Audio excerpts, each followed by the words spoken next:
heart of Paris's business district of La Défense. This eco-conscious restaurant makes cheap meals out of leftovers from local caterers and unsold food from supermarkets. We're going to let it reduce. Keep it up. As the fresh produce will spoil within a few days, it must be used up and served quickly. The team have to develop a new menu almost every day of the week. Today's meal, veal popette. It's a constant juggle because we never know what we're going to get ahead of time. It's a challenge, but it's interesting. In 2016, France became the first country in the world to ban food distributors from destroying produce. Large supermarkets must instead donate food if it's still edible. I've also got fruit and veg, guys. 8 million people are food insecure in France, but 10 million tons of food are thrown away every year. I'm proud to fight against food waste. It's heartbreaking to see how much food is wasted when we know so many people go hungry. My mother taught me when I was little not to waste food. We threw nothing away. It just doesn't make sense.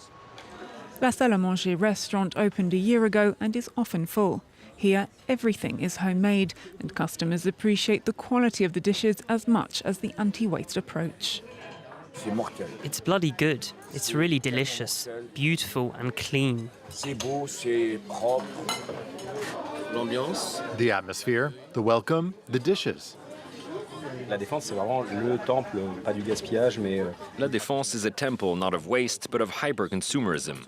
All those restaurants in the mall serve bad quality food and throw out a lot. But this place operates differently. It's good quality at a cheap price without endless waste. Et sans jeter des produits à l'eau.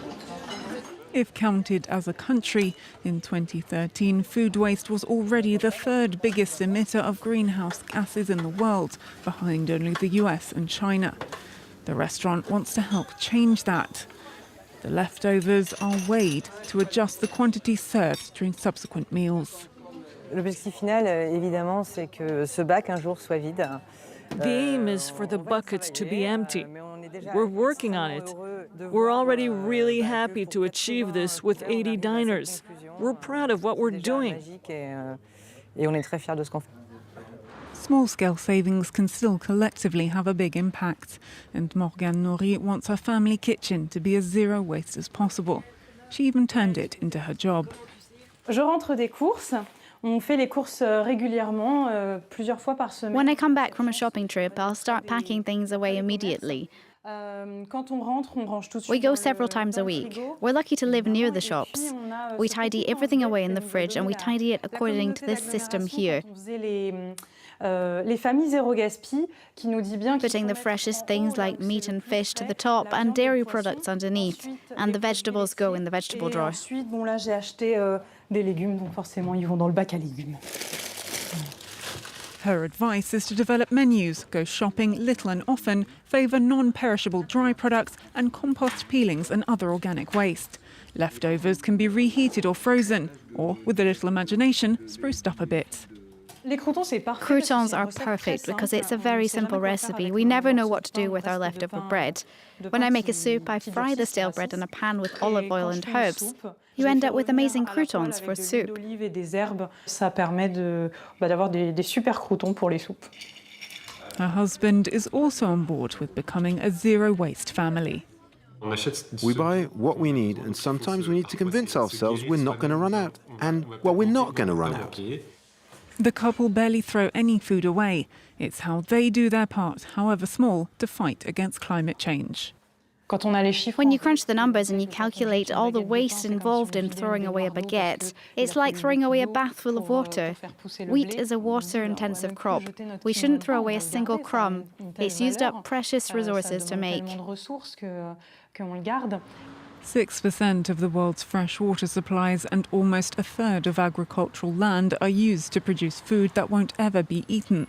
And a third of that is wasted before it even reaches consumers.